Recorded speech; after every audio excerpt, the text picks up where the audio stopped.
त्याच्यामध्ये ना आमचा बिझनेस अँगल खूप कमी आहे आणि आपण ज्या वेळेला पुण्यात लॅब सुरू केली त्यावेळेला ही पुण्यातली दुसरी लॅब होती एक 12 वर्षांच्या गॅप नंतर.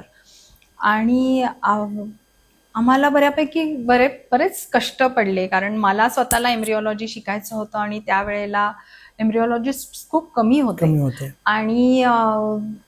आणि ते शिकवणारे पण नव्हतेच.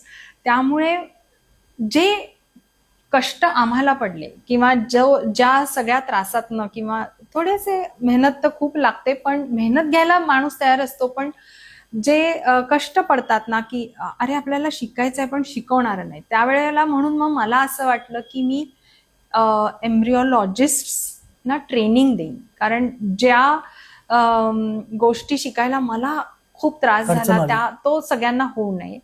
आणि ज्यांना IVF सुरू करायचं आहे आणि इन्फर्टिलिटी वाढतेच आहे आता कितीतरी जास्त प्रमाणात, आणि दुसरी गोष्ट की ज्यांना सुरू करायचं आहे त्यांना आपण सढळ हाताने मदत करावी हा हेतू होता आणि त्याप्रमाणे आम्ही तो सुरू केला. आणि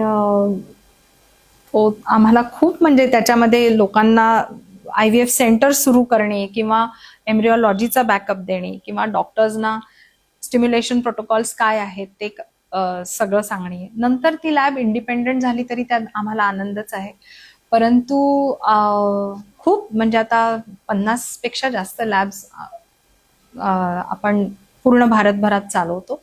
हा, तर त्याचा एक आनंद आहे, तर केवळ त्या हेतूने आम्ही ते सुरू केलेलं आहे.